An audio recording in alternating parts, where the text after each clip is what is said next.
Boa noite. Hoje é 5 de outubro de 2023. Está no ar mais uma edição do programa Outubro.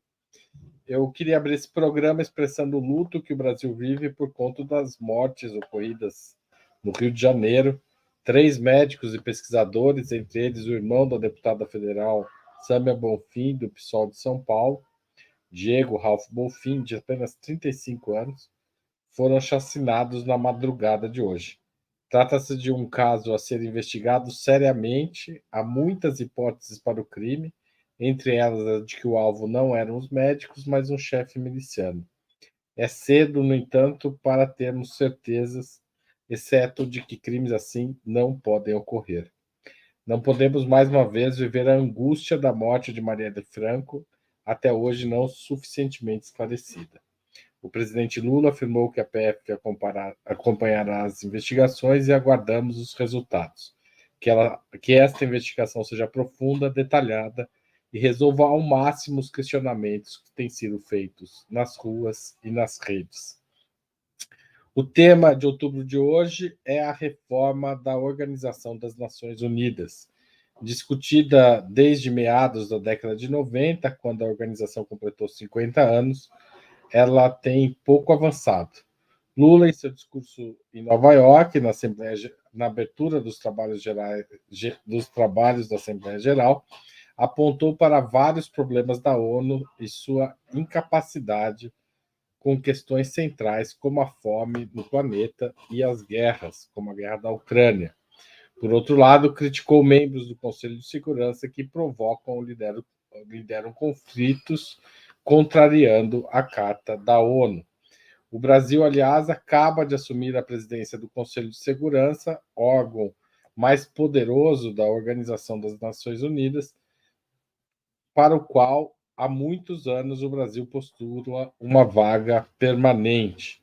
Para discutir questões relativas às reformas da ONU, a Opera Mundi recebe hoje Iole Ilíada, doutora em Geografia Humana pela Universidade de São Paulo, integrante do Conselho Curador da Fundação Perseu Abramo e autora do livro Território, Direito e os Estados Pós-Nacionais.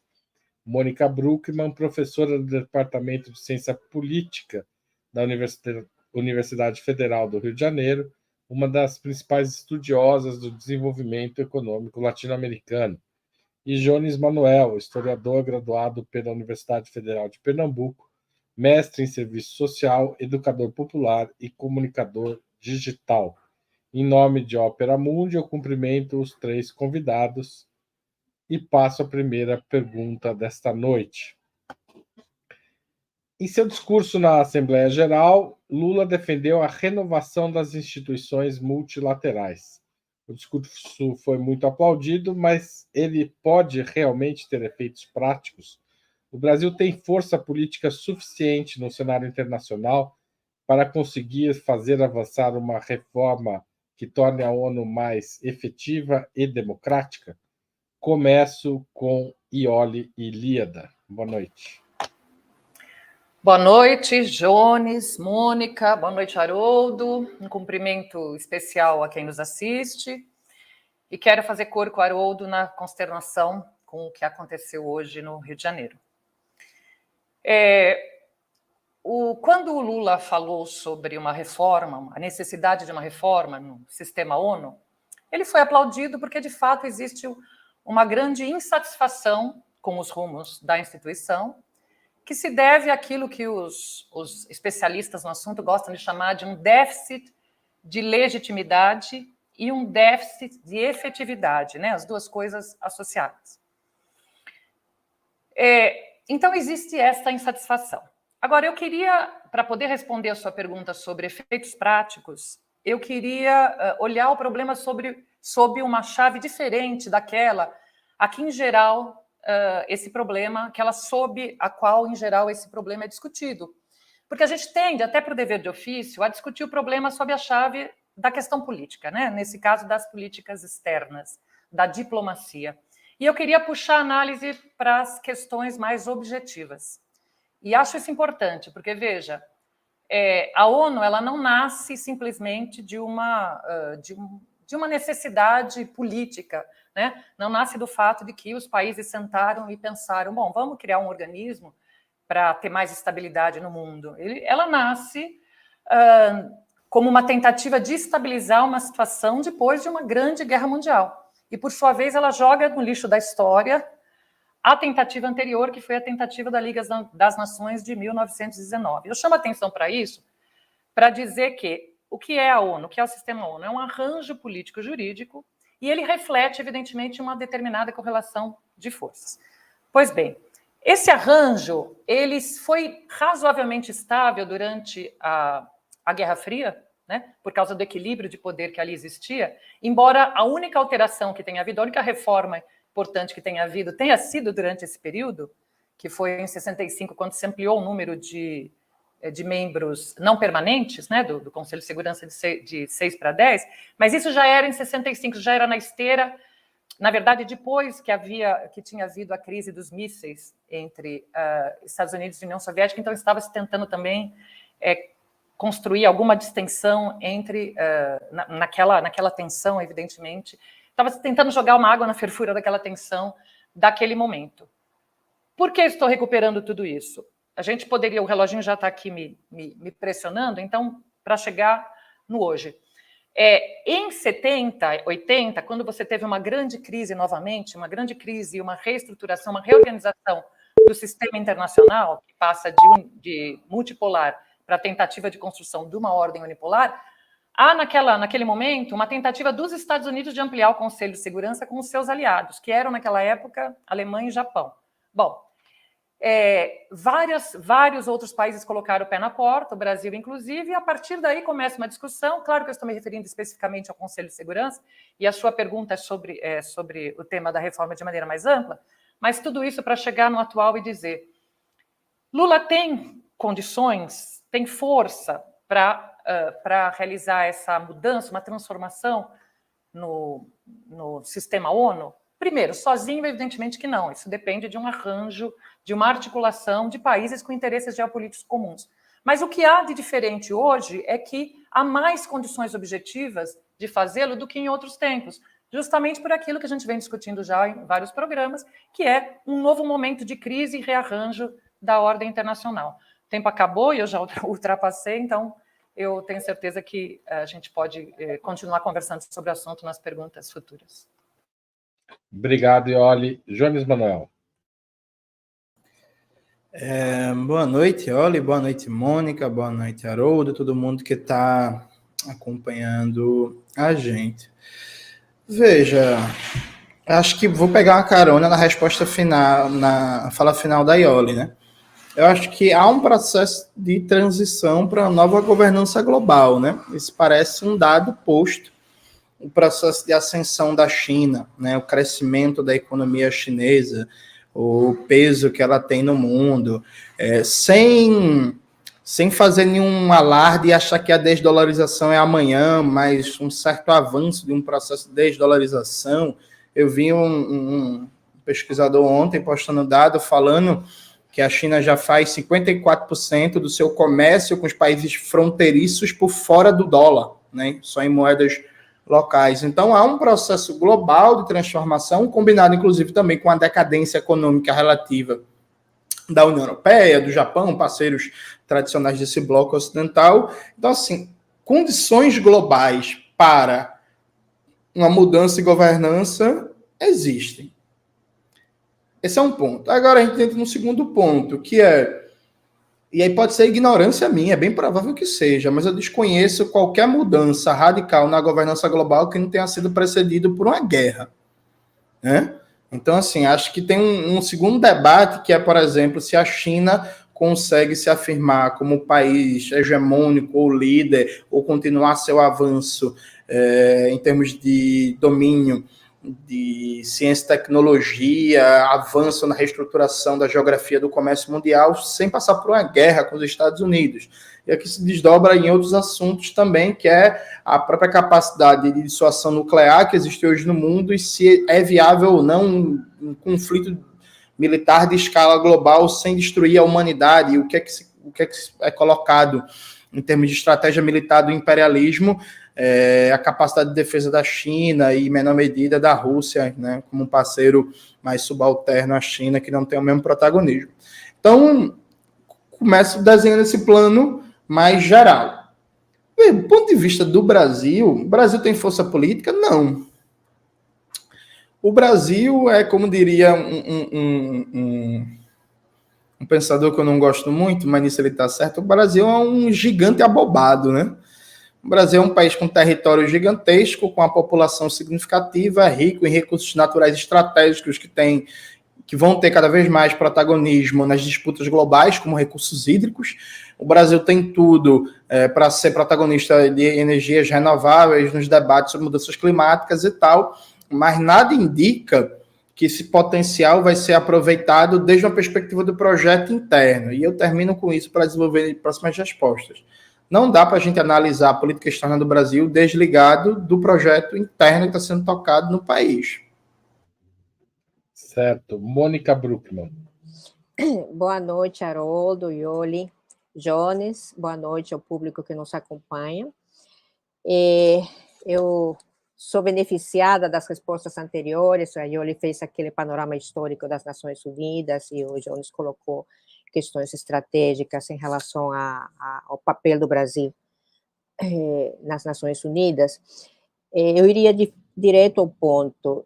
Se o Brasil tem força política suficiente no cenário internacional para conseguir uma reforma das Nações Unidas, certamente eu coincido aqui com os meus colegas de bancada que não. Sozinho, sem alianças estratégicas, isso não é possível.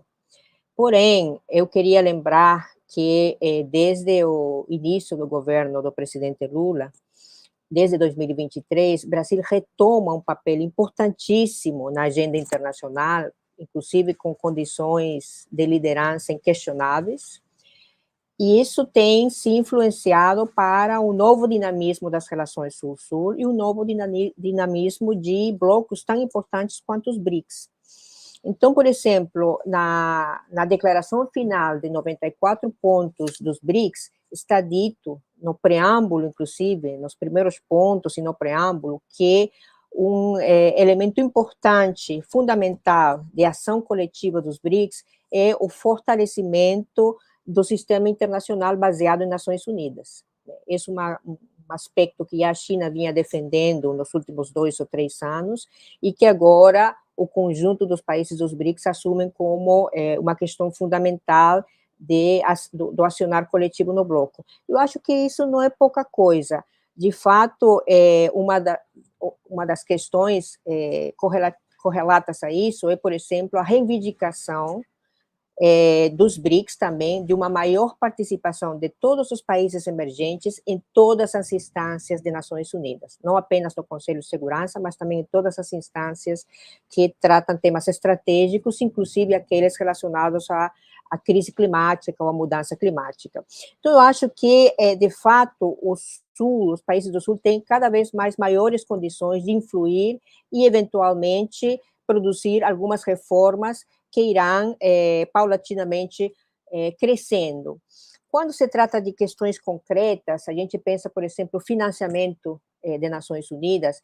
O financiamento é a partir de uma contribuição direta de cada um dos 193 países membros, uma contribuição fixa relativa ao tamanho do PIB e contribuições voluntárias. Nesse caso, Estados Unidos continua mantendo a maior contribuição às Nações Unidas, mas a China ocupa um segundo lugar, como o segundo país em volume de contribuição, o Japão em terceiro lugar, e, em geral, as economias emergentes estão assumindo um papel mais relevante em termos de financiamento econômico das Nações Unidas.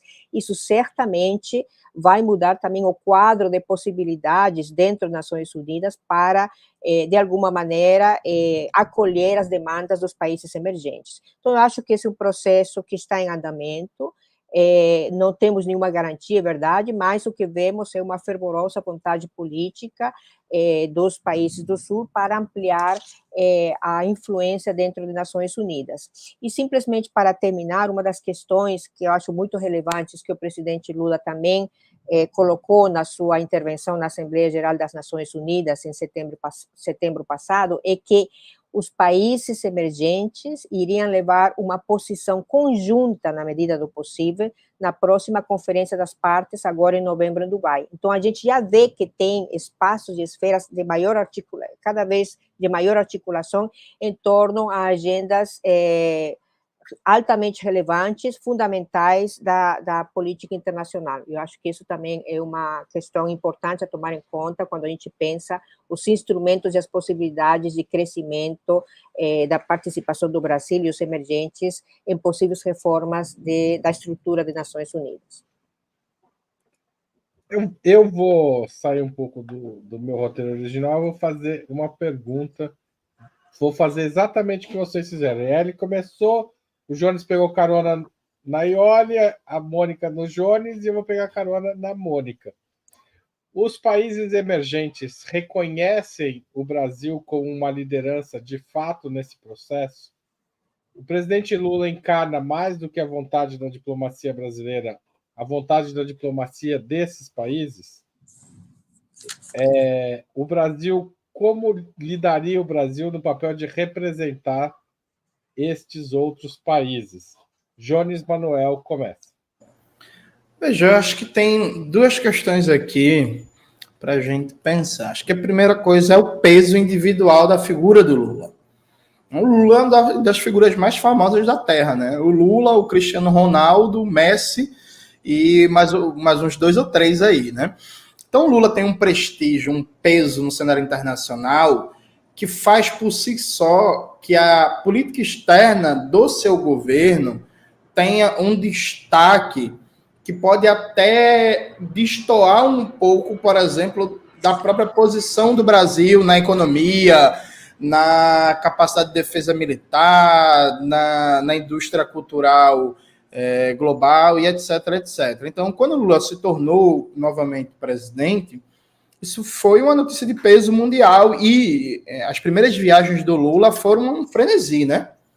Assim, quando o Lula assumiu a cadeira e foi nos Estados Unidos, depois, primeiro na Argentina, né? Depois Estados Unidos, China e tal, um peso gigantesco. Então, veja, por si só, me parece que há sim, até por uma série de elementos de identificação e por um legado também de diplomacia do governo Lula 1 e 2, a aberturas políticas, simbólicas, de identificação cultural para o Brasil ter um papel de protagonismo maior no sul global, junto aos países da América Latina, junto aos países de África e por aí vai. Há essa possibilidade, essa potencialidade. Só contando uma anedota, certa vez eu encontrei no Rio de Janeiro, estava fazendo atividade na Da Vinci, eu encontrei um rapaz que trabalhou numa obra da Odebrecht lá em Angola, né? E ele falou que existe uma predisposição por identificação cultural, por gostar do futebol brasileiro, porque Martinho da Vila foi muito lá e não sei o quê, de preferir fazer negócio com o Brasil, com empresas brasileiras, do que com empresas dos Estados Unidos ou de países da União Europeia. Então, há vários elementos que potencializam a ação internacional do Brasil. Só que aí eu fico voltando para esse ponto, né?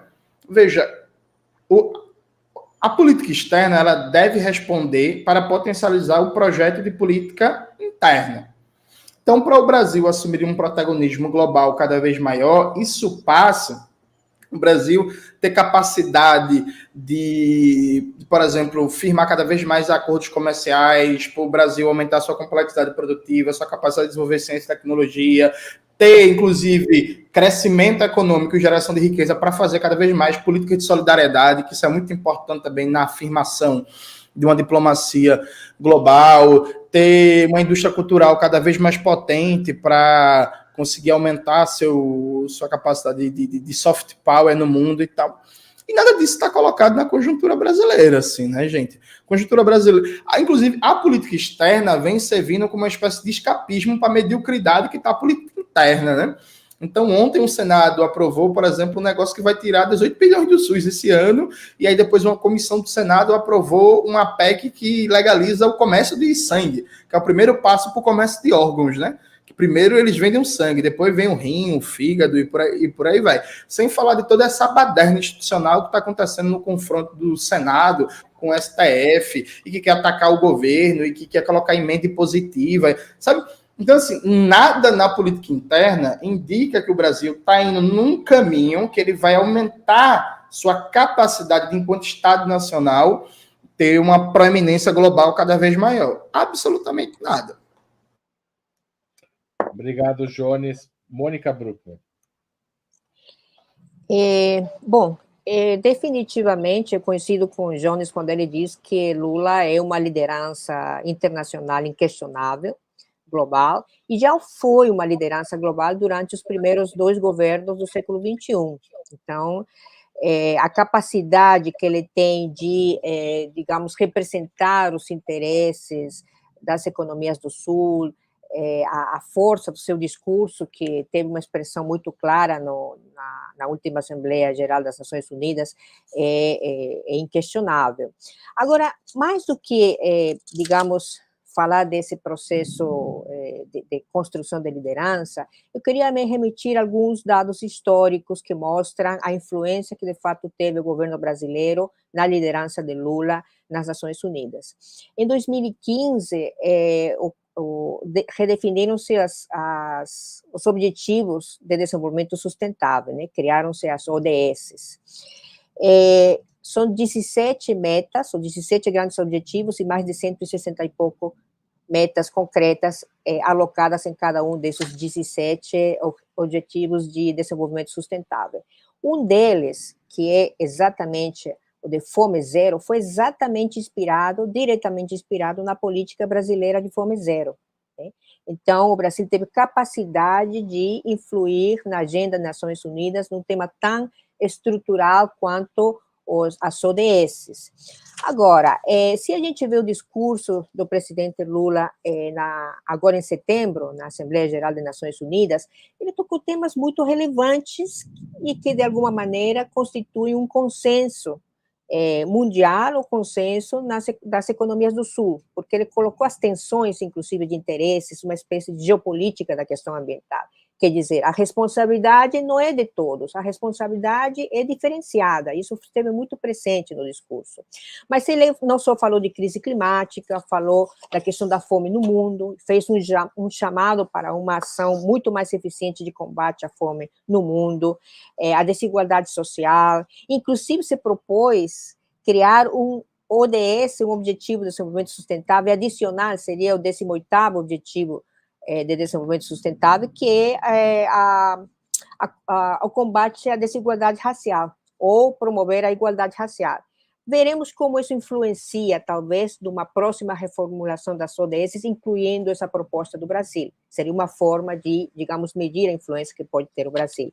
Mas a taxação das grandes fortunas, etc., tudo isso esteve num discurso que, de alguma maneira, tem certos níveis de consenso mundial, global. Então, na medida que ele expressa esse consenso, eu acho que vai fortalecendo um papel de liderança global.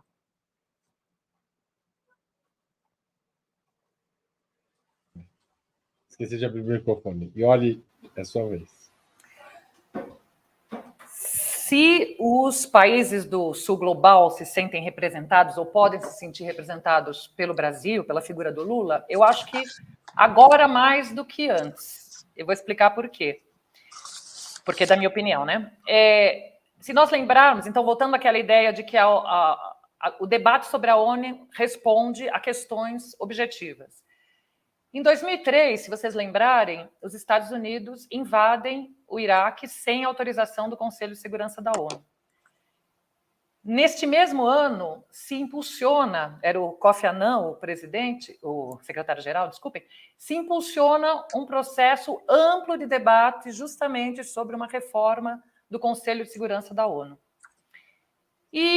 Só que nesse debate, que naquele momento ganha algum peso, o Brasil vai, por razões pragmáticas ali, ele vai se unificar com outros 3 países e formar o famoso G4, né? Que era Brasil, Índia, Japão e Alemanha, porque eles estavam ali na boca, digamos, na boca do túnel para serem os próximos países a entrar e fazem ali uma aliança pragmática, cujo único objetivo era esse, era defender conjuntamente uma proposta para ingresso, para ampliação, ampliação do Conselho de Segurança da ONU, ampliação dos membros efetivos do Conselho, membros permanentes do Conselho de Segurança da ONU. Qual era o problema desse arranjo? O problema é que ele justamente juntava países com posições e interesses geopolíticos muito díspares, muito díspares. Na verdade, esse G4 conseguiu unificar, embora ele tenha conseguido algum apoio, ele conseguiu unificar objeções, né? Assim, os países podiam não ter objeção nenhuma à entrada do Brasil, mas tinham objeção à proposta, porque, evidentemente, e aqui eu estou me referindo aos países membros do Conselho de Segurança, porque são eles, na verdade, os permanentes, são eles que recomendam, né, qualquer alteração desta natureza, né, eles têm um papel importante em alterações dessa natureza. A China, por exemplo, não concordava com a entrada do Japão, a Alemanha não tinha simpatia da Rússia e também não tinha simpatia dos seus amigos europeus. Enfim, a Índia já tinha problemas também, mas nesse caso, veja, para mim o grande entrave ali é que o Brasil não gerava confiança, inclusive entre seus aliados do Sul Global, porque a sua aliança não era preferencial com esses países. Agora, isso claramente mudou, né? Isso muda já com o IBAS, que era aquele arranjo Brasil, Índia, África do Sul, que depois ele é subsumido, digamos assim, nos BRICS. Isso muda, e muda agora no discurso do Lula, e muda agora na decisão dos BRICS, né, na resolução dos BRICS, que a Mônica já citou. Então, eu acho que agora o arranjo está melhor, quer dizer, toda vez que o Lula defende a reforma do sistema ONU e a sua ponta de lança, que é a ampliação do Conselho de Segurança, dos membros permanentes do Conselho de Segurança, não só dos permanentes, né, dos outros também, mas o Brasil pleiteia um espaço no Conselho, nos membros permanentes do Conselho de Segurança da ONU, ele o faz agora alinhando o discurso a um projeto de multipolaridade, de uma ordem mais democrática, de dar voz ao Sul Global. Então, eu acho que isso, para além do que o Jones e a Mônica já disseram, por isso que eu não vi necessidade de repetir, acho que isso gera muito mais confiança hoje no Lula, como representante disso, do que antes, quando havia essa aliança do G4, que era uma aliança do ponto de vista geopolítico estranha. Obrigado, Iole. Indo direto à questão dos Conselhos de Segurança da ONU, duas questões que eu vou tentar juntar. Vamos ver se vai dar certo. A primeira é: a prioridade deve ser reformar o Conselho de Segurança para ter novos membros, inclusive o Brasil, ou limitar os poderes do Conselho de Segurança, inclusive o poder de veto? Essa é uma questão, por onde começar. Por outro lado, há quem atribua a vontade de justificar a sua entrada no Conselho de Segurança ao voluntarismo brasileiro que nos levou ao Haiti, com consequências dramáticas, trágicas, na verdade, tanto para o Haiti quanto para o Brasil. Como lidar com esse desejo? Qual é o cuidado que a gente deve ter para a gente não ser surpreendido pela realização de um desejo, enfim, que esse desejo nos leve a uma nova tragédia? Mônica, você começa. Não sei se eu fui claro nas perguntas, mas tentei. Obrigada, Haroldo. Bom, o Conselho de Segurança tem 5 assentos permanentes, que praticamente não mudaram desde sua criação. Só China, que era, na verdade, a República da China, Taiwan, até os anos 70, e depois passou a ser a República Popular da China. Mas ele está composto por China, Rússia, Estados Unidos, França e Reino Unido. E tem 10 assentos não permanentes, que são eleitos a cada 2 anos, e são rotativos, né? E nesse momento, o Brasil é um deles. De fato, já vai terminar o seu mandato de 2 anos, agora, no fim do ano, e agora acabou de assumir a presidência por 1 mês. Isso dá a possibilidade de intervir nas agendas, porque é o país que assume a presidência que vai definir a agenda durante esse mês. Então, essa é uma posição importante. Agora, de fato, o que a gente vê nesse processo é que o Conselho de Segurança não só é almejado em ter mais uma cadeira pelo Brasil, mas também pela Índia, por exemplo. A Índia está propondo que quer ser um membro permanente, a África tem uma proposta de que 2 países africanos sejam membros permanentes, então, em geral, existe uma reivindicação dos países emergentes, dos países do Sul, de aumentar o número de cadeiras no Conselho de Segurança permanentes. E se isso é bom ou não é bom, é simplesmente parte de uma... A Mônica travou ou é o meu computador que travou? Acho que é você, eu estava ouvindo perfeitamente. Pode continuar, Mônica, desculpa. Se isso é parte de um voluntarismo internacional, eu não acredito, porque na medida em que existe uma pressão cada vez maior, de maior participação dos países do Sul, acho que as condições vão se criando, né? E, de fato, até o próprio Estados Unidos aceitou que deveria ter uma reforma no sentido de ampliar o número de membros plenos. Agora, cabe ver quais seriam as propostas dos Estados Unidos, seguramente muito distintas às propostas que poderia ter os BRICS. Mas, em todo caso, o grande problema do Conselho de Segurança é que ele foi perdendo credibilidade, sobretudo a partir de 2000, 2001 em diante, pelo fato que a Ioli já mencionou. Porque uma dos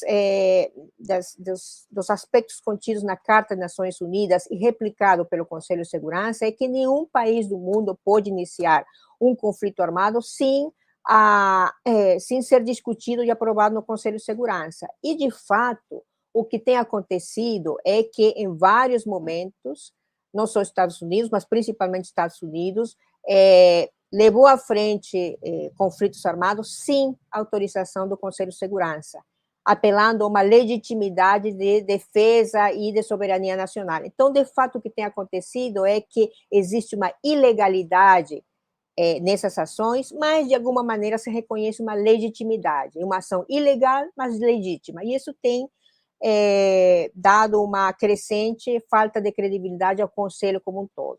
Eu acho que essas são questões que têm que ser discutidas, tanto quanto o poder de veto, né?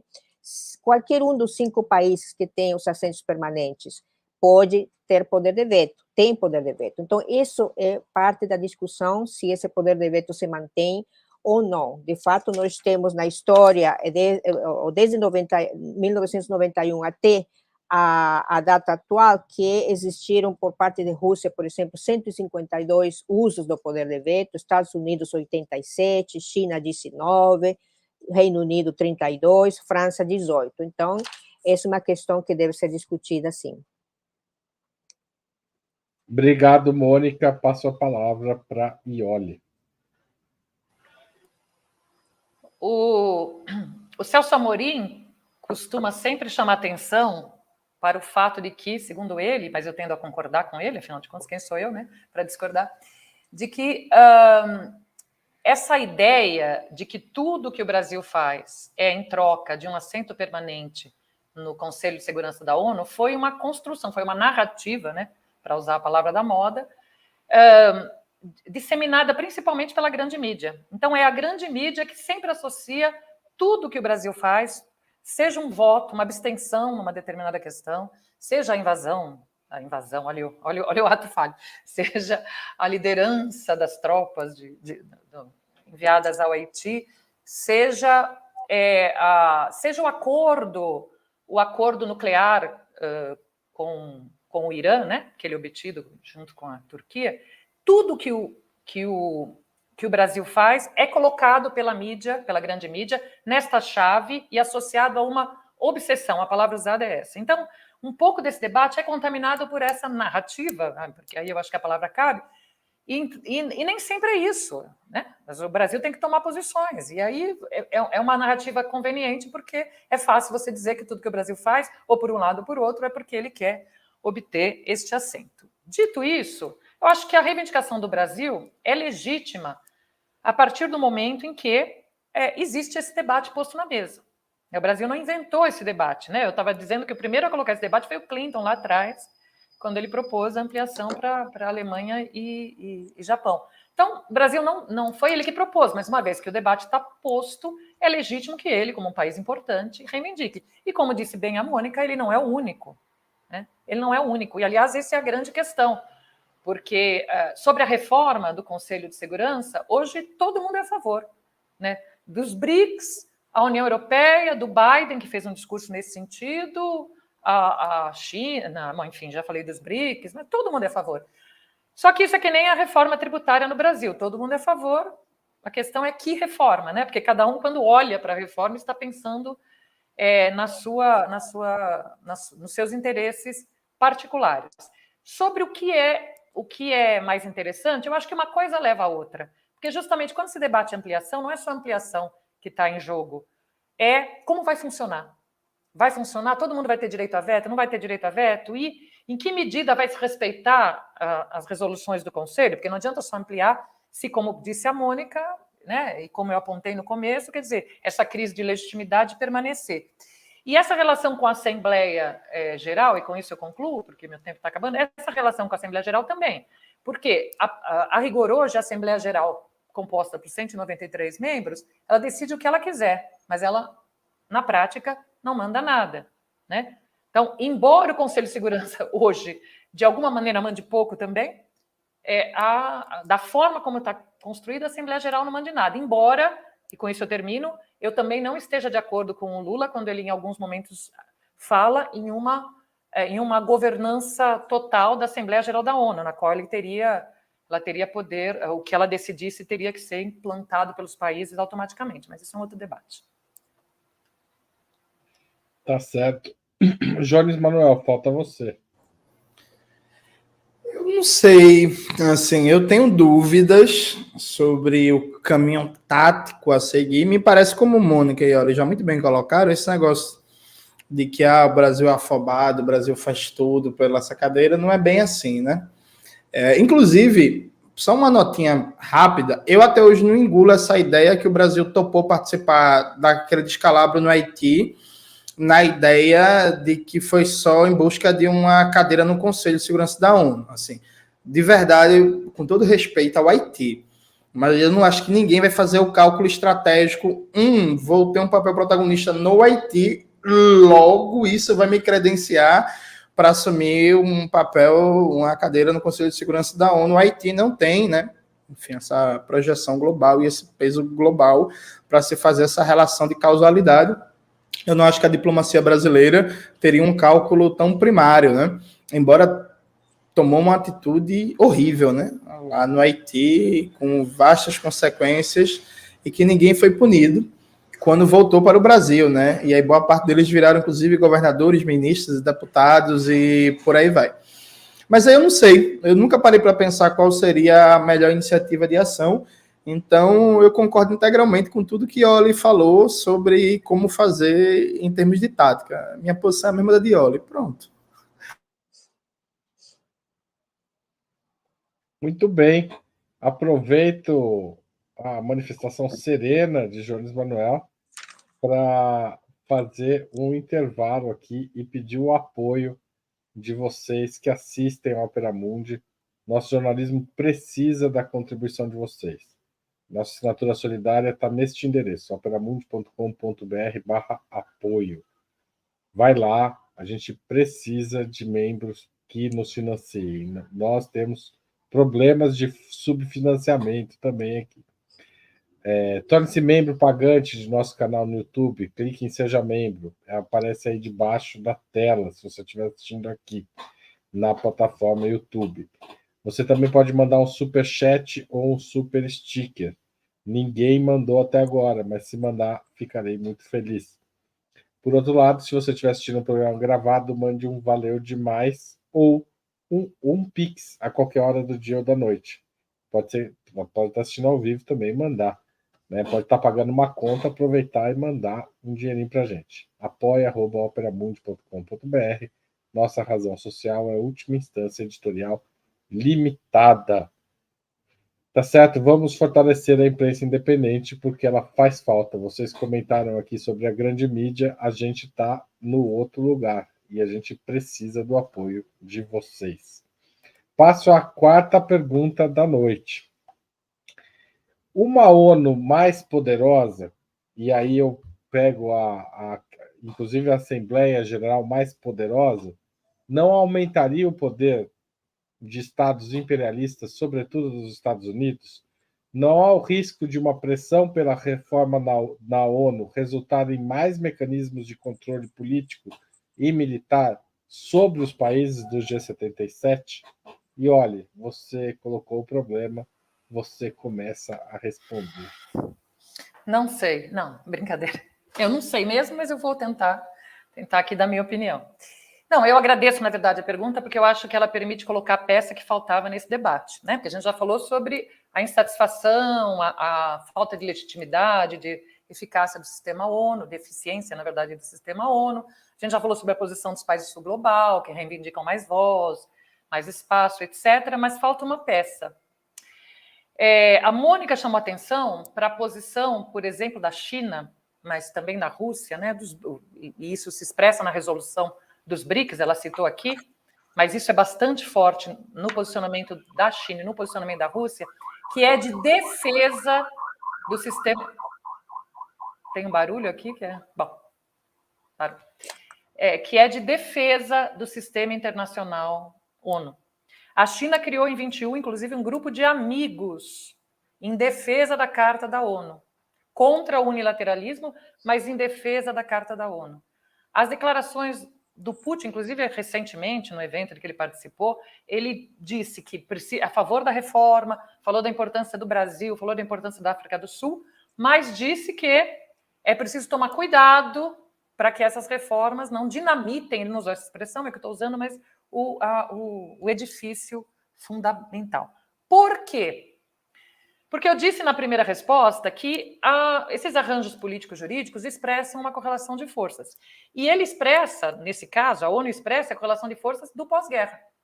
Há uma grande questão sobre se a correlação de forças hoje ela é mais positiva ou menos positiva para esses países, principalmente para a Rússia, mas não só, do que era no pós-guerra. E há uma questão adicional. A gente tem discutido aqui muito essa crise, que é uma crise, não só uma crise do formato, né, da forma neoliberal do capitalismo, como uma crise da hegemonia dos Estados Unidos, mas também a gente tem dito que em crises assim, o hegemon, né, o país que está perdendo a hegemonia, ele tende a se tornar mais belicoso, porque ele vai tentar manter este poder a todo custo. Neste cenário, parece que interessa para a China e para a Rússia, neste momento, em que a China ainda não ultrapassou militarmente, pelo menos, os Estados Unidos, e muito menos em termos de influência internacional, embora esse processo, se possa ver esse processo caminhando. O Jonas falou da desdolarização, é isso, quer dizer, a desdolarização caminha, mas ela ainda está longe de ser um processo hegemônico. Diante disso, me parece que para esses países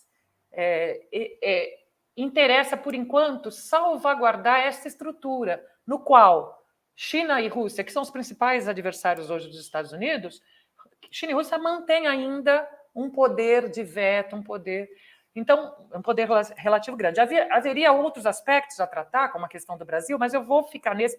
Tenho certeza que a Jones e a Mônica vão falar, né, disso melhor que eu, mas eu queria chamar atenção para isso. Esse é um senão. Esses países, eles titubeiam, eles defendem reformas, isso está consagrado, mas eles defendem principalmente que o arcabouço fundador seja mantido nessas circunstâncias, porque eles não estão seguros de que, por enquanto, um arranjo que saia daí seja para eles melhor do que o atual. Tá certo. Obrigado, Jones Manuel. Veja, não sei, eu tenho a impressão que não. Eu tenho a impressão que a forma de ação dos Estados Unidos não me parece, nesse momento, com possibilidade de se construir um arranjo dentro da política internacional que possibilite, no caso de uma reforma da ONU, por exemplo, sei lá, colocar Israel no Conselho de Segurança da ONU, por exemplo. Colocar um país aliado que tem um histórico. Não me parece ser o caso. Assim como também, acho que, e Oli foi muito feliz ao lembrar, né, o processo de guerra ao terror, invasão ao Iraque e tal, os Estados Unidos, toda vez que vê uma dificuldade também na ONU, em qualquer instituição multilateral, eles agem por fora, sabe? Eu lembrei, acho que foi há uns 2, 3 programas passados, que quando começou a pandemia, a OMS, o presidente da OMS, o Tedros, né, teve uma postura muito correta de falar de maneira reiterada e várias vezes da necessidade de suspender todos os bloqueios e sanções econômicas no contexto da pandemia, dada a emergência humanitária que estava ali colocada, né? Os Estados Unidos não só não suspendeu, como à época recrudesceu, né, os bloqueios contra o Irã, contra a Síria e tal. Isso não é coisa só do Trump, não, viu, gente? Assim, acho importante lembrar.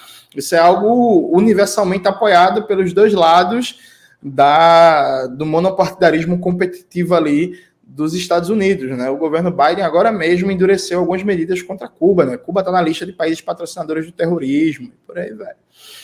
Então não me parece ser essa questão, não. Eu acho, talvez eu seja cético contra isso. E eu tenho a impressão que também seja esse o caminho dos chineses, me parece muito mais sentido construir uma nova governança global em paralelo a isso, e depois, quando ela for vitoriosa, impor a mudança na ONU, do que imaginar que vai rolar uma transformação, uma grande mudança, porque a transformação das instituições é muito geológica, né? Muito demorada, né? É um processo muito longo, e é isso, assim, não me parece ser o caminho central. E aliado a isso ainda tem um outro elemento, né? Os Estados Unidos, o Trump, tem chance de ganhar ou qualquer outro imbecil com características parecidas com ele, né? Porque o governo Biden não vai lá muito bem. Então eu imagino que a volta de um governo republicano de extrema-direita pode emular muito aquela postura mais isolacionista de América primeiro, e aí dizer que não paga mais os custos da OTAN, que os outros países aliados têm que colocar mais dinheiro e reduzir cotas de repasse para a OMS, para a Unesco, e todo aquele processo que a gente viu com o governo Trump. Me parece que se isso acontecer, acho que essa capacidade dos Estados Unidos de reformar para a ONU, para aumentar o seu poder, diminui menos ainda. E diminui também, só abrindo parênteses rápido, diminui também se a tendência predominante do próximo mandato democrata, se ele se reeleger, for a tendência lá Hillary Clinton, né? Que é uma das maiores assassinas do século XXI, uma psicopatinha que não deve nada para o Bush e companhia limitada, né? A gente lembra lá da comemoração efusiva da Hillary Clinton quando o Gaddafi foi assassinado e toda a participação dela ali, né? Obrigado, Jones. Mônica. O Jones, os Estados Unidos não levantou o bloqueio econômico em condições de uma emergência planetária, quanto incautou qualquer equipamento de proteção individual ou respiradores mecânicos que passavam por seu território para outros destinos do mundo, com o argumento de segurança dos Estados Unidos. Isso foi impressionante. Mas, Haroldo, você nos fez duas perguntas no momento anterior e não duplicou nosso tempo de resposta. E eu Verdade, fiquei... foi uma maldade. Olha, tem aí o Chapolin que está vendo tudo, viu? Inclusive o comportamento do reloginho aí. Mas eu queria me referir um pouquinho à questão do Haiti, porque eu considero extremamente séria. Quando decide-se enviar aquela missão das Nações Unidas para estabilizar o país, o MINUSTAH em 2004, que ficou, inclusive, as forças ficaram até 2017, o argumento foi utilizado para essa intervenção militar e humanitária, entre aspas, desculpem, foi um Estado falido, né? Aliás, é um conceito que cria-se na esfera dos estudos de defesa e segurança nacional dos Estados Unidos. Então, quando você declara um Estado falido, um conceito extremamente controverso, você está retirando desse Estado qualquer capacidade de autogoverno. Você declara o país incapaz de autogoverno, e com isso você justifica qualquer tipo de intervenção. Então, sim, aprofundar o próprio conceito de Estado falido, que eu acho absolutamente inapropriado e não tem sentido, eu acho que a gente tem que fazer, o Brasil tem que fazer, o governo brasileiro tem que fazer uma crítica muito profunda a esse processo, né, e o que ele significou. E nesse momento, uma nova tentativa de intervenção no Haiti, inclusive que envolve treinamento policial no país, envolve combate às gangues armadas, envolve proteção a instalações de infraestrutura, é extremamente complicado, viu? extremamente complicado, porque, inclusive, agora, em 2 de outubro, foi aprovado um dos 3 pontos, que é o combate, apoio para combate a gangues armadas no Haiti. Então, acho que essa é uma questão que realmente a gente tem que analisar seriamente de cara à história recente e com um sentido bastante crítico. O que significa uma nova, digamos, intervenção no Haiti. E lendo rapidamente a pergunta, essa que você colocou agora, e me tomando por assalto um minutinho para poder respondê-la, em relação a uma ONU mais forte, se ela aumentaria ou reduziria o poder de Estados imperialistas, eu acho que vou coincidir aqui com os meus colegas de bancada, isso vai depender muito da correlação de forças internas. Né? O Jones colocou, bom, a China deveria trabalhar por uma governança alternativa, depois tentar influir nas Nações Unidas, mas, de fato, a China já está fazendo isso. Com o lançamento da nova Rota da Seda em 2013, e agora a nova Rota da Seda tendo 147 países membros em todos os continentes, eu acho que isso, com a reativação dos BRICS como grande espaço de articulação dos países emergentes, as potências emergentes, já está se construindo instrumentos para uma governança alternativa. Agora, importante, eu acho, é poder reformar Nações Unidas na medida do possível para que ela reflita o momento atual. Nações Unidas nasce no momento da pós-Segunda Guerra Mundial, de acordo à conjuntura naquele momento e, evidentemente, muito... digamos, a sua criação obedece aos interesses do Ocidente naquele momento. Nós estamos num outro momento, onde as potências emergentes, o sul global, tem cada vez mais dinamismo na arena internacional e mais condições econômicas, políticas e diplomáticas de orientar um processo de câmbios na ordem mundial, de mudança na ordem mundial. Eu acho que Nações Unidas não reflete esse momento e, de fato, não, acho que a maioria dos países, sobretudo os países do Sul, não estão mais dispostos a continuar se servindo das Nações Unidas para interesses particulares, né? Para interesses dos Estados Unidos, para bloqueios econômicos, não tem mais sentido.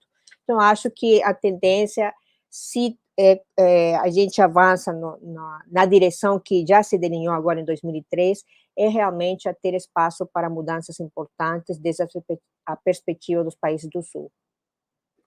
Obrigado, Mônica. Vou para a última pergunta da noite.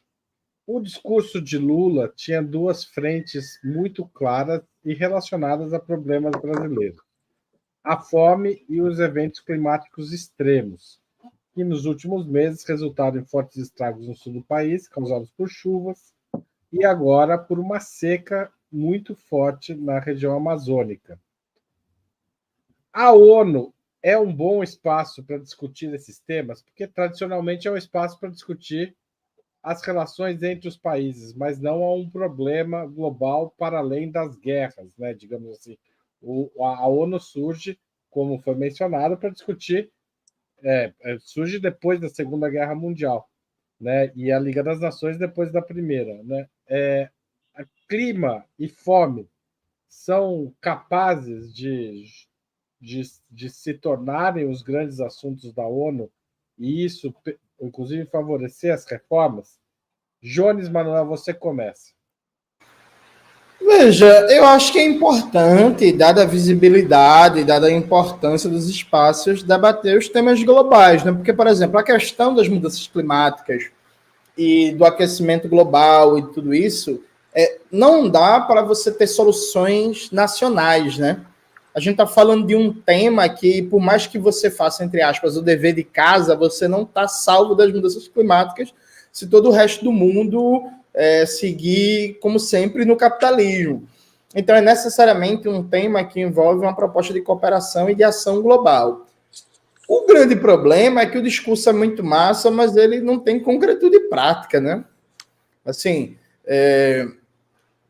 acho que foi 4 ou 5 dias depois do discurso de Lula sobre a importância do combate à fome e tal, o João Paulo Rodrigues, e aí quem quiser me chamar de antipetista fique à vontade, mas acho que não dá para chamar o dirigente do MST disso, né? Estava dizendo que a base do MST está extremamente satisfeita porque até agora não saiu R$1 a partir do programa de compra de alimentos da agricultura familiar, né? Para formar os estoques reguladores no Brasil. Assim, estamos no final do governo, né? O governo demorou para nomear o superintendente do INCRA, esperou até abril, negócio surpreendente. Final do e governo até... você está exagerando um pouco, vai. Oi? Final do governo você está exagerando, final do ano. Não, é isso, desculpa, final do ano. E aí tá no final do ano e o governo não avançou em nada nos programas de compras da agricultura familiar. Sem falar, gente, que é importante dizer que o PNAE, o Programa Nacional de Aquisição de Alimentos para as Escolas Públicas, o PAA e o Bolsa Família estão dentro do teto de gastos, né? Assim, então, estamos falando de a longo prazo, os 3 braços de políticas públicas mais importantes de combate à fome no Brasil estão dentro do teto de gastos, e a própria política de valorização do salário mínimo, que tem um efeito muito importante em as famílias terem capacidade de renda para adquirir alimentos, estão dentro também do teto de gastos. Então, por exemplo, é incompatível a política de valorização do salário mínimo com o teto de gastos, que cada aumento do salário mínimo repercute no gasto previdenciário, aí você tem 2 vetores de expansão numa base de 100, num orçamento que cresce a 70 pela regra do novo teto de gastos. E sem falar das outras coisas, né, gente? Porque, assim, cá entre nós, a gente vai enfrentar as mudanças climáticas, o aquecimento global com economia com tendências primárias exportadoras? Não. Recentemente se comemorou muito que o Brasil fechou a primeira operação 100% em moedas locais com a China, né? Saiu em todo canto, muito positiva. Aí eu abri a notícia para ver qual foi a operação. Venda de celulose. O Brasil vive uma expansão gigantesca da indústria de celulose, que é fundamentada no eucalipto, que é uma monocultura que faz um consumo exagerado de água, destrói a biodiversidade, deixa um prejuízo para os solos e está diretamente envolvido em vários conflitos pela terra no norte e no centro-oeste do país. Então, assim, vamos desvalorizar a economia na base de expansão da indústria de celulose, sabe? Vamos comemorar crescimento do PIB a partir de agronegócio. Então, assim, com essa dinâmica primária exportadora, não tem enfrentamento real nenhum às mudanças climáticas, né? Então é isso, muito bom o discurso, mas é tipo minhas promessas de parar de fumar. Todo 31 de dezembro eu prometo que vou parar de fumar no ano seguinte e estou fumando aí há 5 anos. Você pode prometer mais vezes e continuar fumando mais vezes também, Jones. Não precisa esperar o fim do ano. Eu vou descumprir as promessas igual o Lula. Mas, ó, e falta papel e celulose no Brasil, né? Acho que ainda tem esse problema, né? Assim, ao mesmo tempo que a gente está exportando papel e celulose, está faltando papel aqui. Só uma questão, está faltando porque não tem, nesse momento, nenhuma política de regulação do atendimento à demanda interna. Então, está um nível de brutalização do negócio, que o preço da celulose está explodindo no mercado internacional e o governo está permitindo se exportar tudo que se quer. Então, há uma escassez relativa de papel no Brasil, inclusive com as pequenas e médias editoras sofrendo muito, viu?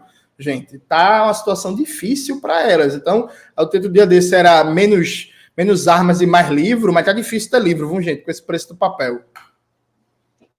Exato. Passo a palavra para Iole.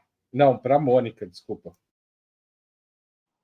Obrigada, Haroldo. Vou tentar ser mais sucinta agora para compensar o tempo que eu tomei demais na pergunta anterior.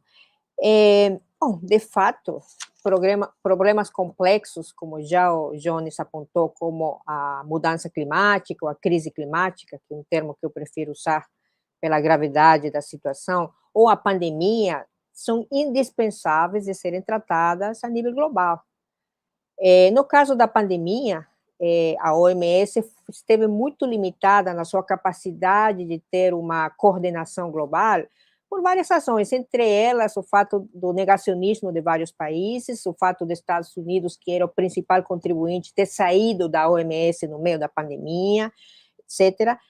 Mas hoje o que está sendo proposto, por exemplo, é criar instâncias de colaboração para pesquisas de doenças virais. Eu acho que isso é importantíssimo, e não só pesquisas, mas ações planetárias perante qualquer outra pandemia ou qualquer outra doença viral que se espalhe pelo planeta.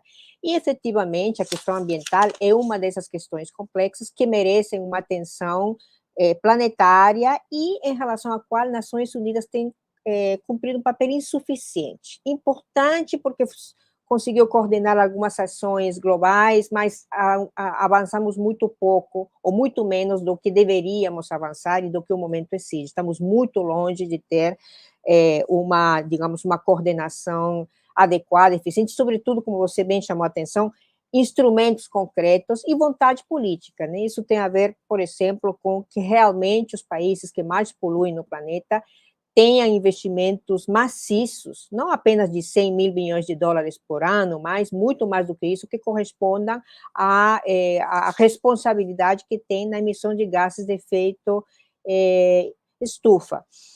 Mas, de qualquer jeito, além do que é a Convenção Marco das Nações Unidas sobre Mudança Climática, o Programa Ambiental das Nações Unidas, que é PNUMA, que é uma instituição que basicamente coordena pesquisas, coordena algumas políticas, mas insuficientemente, com insuficiente peso para levar adiante programas concretos e políticas concretas, né?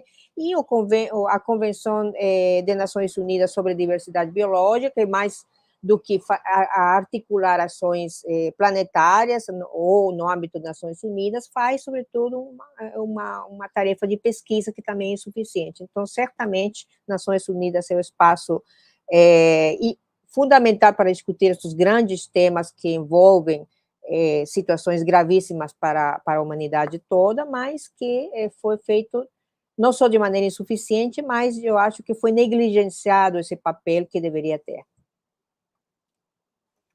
Obrigado, Mônica. E olhe. Eu acho que, assim, a rigor já faz algum tempo que esses temas aparecem na agenda da ONU, né? Que a ONU vem debatendo esses temas. Inclusive, a gente debateu aqui as reformas do sistema ONU, e o próprio Antônio Guterres, secretário-geral, ele fez algumas propostas, todas associadas aos ODS, né? Aos Objetivos de Desenvolvimento Sustentável. Então, eu acho que esse hoje é um tema bastante discutido. O problema não está aí, o problema está no que vínhamos debatendo até agora, quer dizer, há uma desconfiança sobre qualquer eficiência, eficácia, como o Jones e a Mônica já disseram, sobre a capacidade real, em suma, da ONU e dos seus organismos de incidir de fato, de coordenar de fato as ações dos países, incidir de fato na solução desses problemas. E esse é todo o tema. Eu estou aqui acompanhando, e essa questão está quente no nosso chat, que é a visão de que muitos têm, a visão legítima de que, bom, a ONU é um sistema falido, é uma bobagem continuar apostando nela. A gente precisa, na verdade, construir uma alternativa. O problema tem a ver com o que discutimos na pergunta anterior, na questão anterior, que e que tem a ver com a posição chinesa, que eu acho que foi a isso que o Jones se referiu. Quer dizer, na verdade, o grande problema é você destrói o sistema ONU neste momento. Também acho que é difícil os Estados Unidos conseguirem impor uma ordem, um outro arranjo. Mas o problema é que entre o fim desta velha ordem e o arranjo da nova, lembremos Gramsci, todos os sintomas patológicos, né, surgem. Então, a ideia é não vamos dinamitar isso por enquanto, esse edifício, enquanto a gente não tem um seguro para o qual transitar. E aí eu quero chamar a atenção para as resoluções, novamente, dos BRICS, da reunião que houve agora em agosto.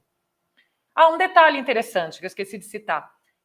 Chama a atenção, por conta de todo o debate que nós fizemos, que dos 5 países membros do Conselho, membros permanentes do Conselho de Segurança da ONU, só um estava presente na reunião da Assembleia Geral, que, aliás, era o próprio anfitrião, o Biden. Nem China, quer dizer, presente estava, mas estou me referindo ao chefe de Estado. Nem China, nem Rússia, nem Inglaterra e nem França enviaram seus chefes de governo. E na atual conjuntura, acho que a Rússia, se for, correu o risco de ser presa. Motivos distintos. Inclusive, implodir a ONU, né? Não, óbvio, motivos distintos, questões distintas. O Xi Jinping já não vai há muito tempo, mas a França também. Mas isso mostra o quanto, na verdade, a Assembleia Geral ela é considerada, por esses países, uma instância menor, embora ela deveria ser a instância maior. Mas retomando aqui meu tema, data vênia, o reloginho, para não perder aqui o minuto a mais para você também. Por favor, não, é isso, por favor.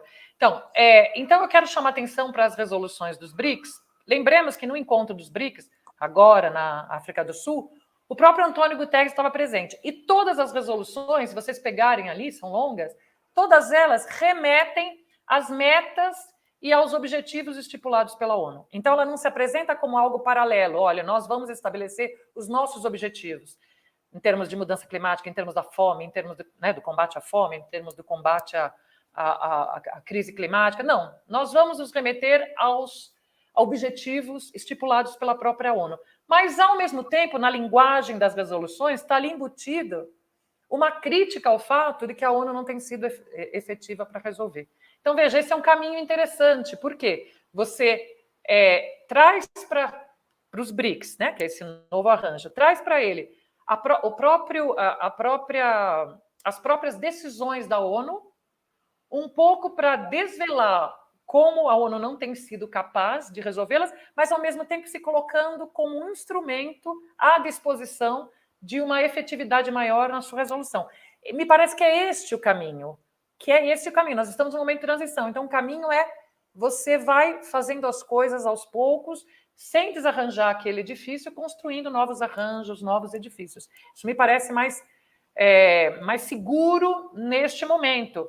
E com isso eu termino. Assim, é muito fácil a gente olhar para a ONU e falar não serve mais para nada. Talvez sirva pouco. Mas, nesse momento, é ainda um arranjo institucional existente. E talvez destruí-lo sem ter segurança de que o que vai ser colocado no lugar é melhor, possa gerar uma anarquia internacional que, nesse momento, embora eu concorde que os Estados Unidos, muitas vezes não, sempre que interessa, eles desconhecem, mas há uma necessidade de uma certa aparência, né? Na existência desses fóruns implica de uma certa aparência, de um certo constrangimento. Na ausência deles, vai ser o salve-se quem puder. E eu acho que China e Rússia estão muito cientes de que, neste momento, o salve-se quem puder pode favorecer os Estados Unidos e não a eles. Tá certo. Obrigado, Iole. Com essa, acabamos, né, aqui a nossa conversa de hoje. Muito obrigado a vocês três. Hoje a Constituição faz aniversário, 35 anos. O Breno fez uma entrevista com o José Genuíno pela manhã, recomendo muito. O Genuíno foi constituinte, né? Era um dos parlamentares da bancada petista, pequena bancada petista à época. Tá certo? Muito obrigado, boa noite e até semana que vem. Foi um prazer estar aqui com vocês de novo. Valeu, gente. Valeu, obrigado a vocês do chat. Queria agradecer a Hermina, que mandou um superchat. Tchau, tchau.